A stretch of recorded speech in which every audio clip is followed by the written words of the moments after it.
I will now make my statement in English. Today, I want to talk about the housing crisis, which is raging across Canada, as it is here in Montreal, where I'm currently. Buying a home has become out of reach for many Canadians, especially young families living in large cities. Vancouver and Toronto have become two of the most unaffordable urban centers in the world. Over the past few decades, the federal government has manipulated financial criteria to make it easier for buyers to qualify for loans and mortgage insurance. It provided tax relief to first-time buyers and funded social housing. It spent billions of dollars and created various bureaucratic programs to supposedly make housing more affordable. It has not worked at all. It didn't work. On the contrary, the housing crisis has been getting worse every year. We know exactly what the root cause of the problem is: mass immigration. Under the Trudeau government, Canada's population grew at its highest rate since the 1950s. In 2023 alone, Canada opened its door to nearly 1.3 million foreigners. This represents the entire population of Saskatchewan. It is estimated that nearly 2.7 million non-permanent residents were living in Canada as of January 2024. Mass immigration is the main reason for exorbitant housing prices in Canadian cities. Approximately 40% of immigrants to Canada end up settling in only two cities, Toronto and Vancouver, where the housing shortage is most acute. But demand for housing is now overwhelming everywhere, including small towns and rural areas.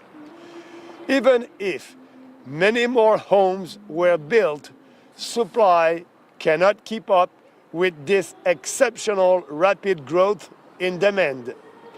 It's Economic 101.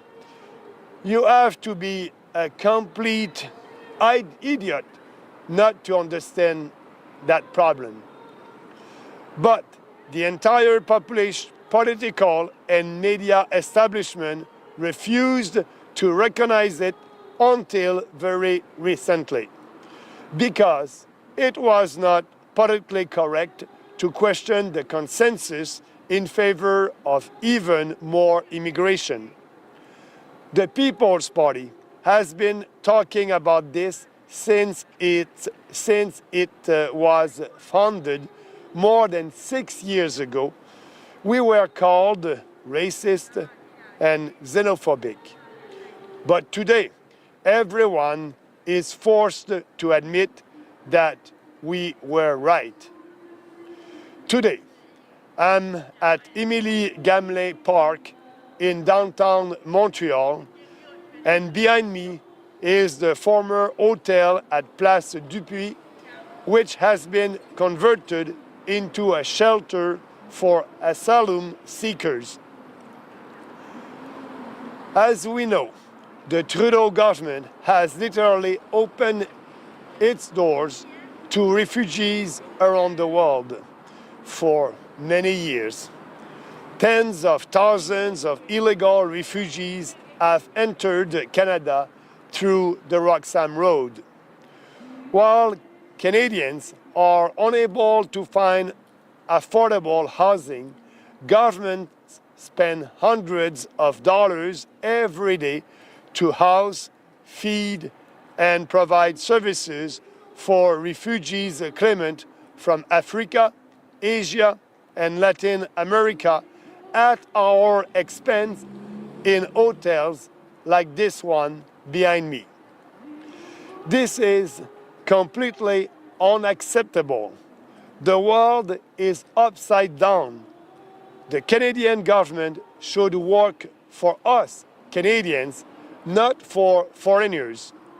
The Liberals and Conservatives offer no credible solution to this problem. Both parties propose to continue accepting hundreds of thousands of immigrants, foreign workers, international students, and asylum seekers every year. Both parties propose to force cities to change their zoning regulations to densify residential neighborhoods. In practice, this means transforming pleasant and quiet neighborhoods, which backyards where children can play, to build apartment blocks that will welcome as many immigrants as possible. Both parties are proposing to get us more into debt and spend billions of dollars in order to subsidize home construction. They don't want to build more houses to help Canadians. They want to build more houses so that they can accommodate more foreigners in Canada. Both the Conservative of Podiev and the Liberals of Carney want to destroy our quality of life to pander to ethnic lobbies that ask for more immigration. They want also to pander to business lobbies that want more cheap labor.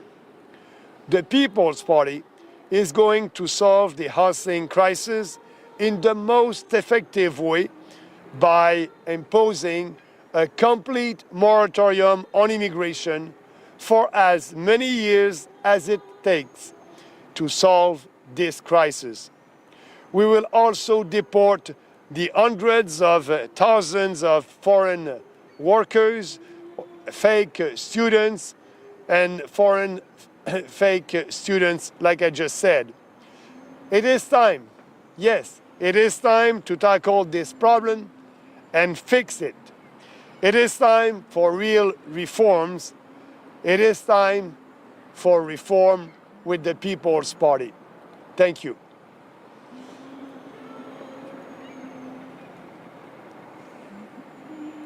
Okay, that's it. Merci, merci.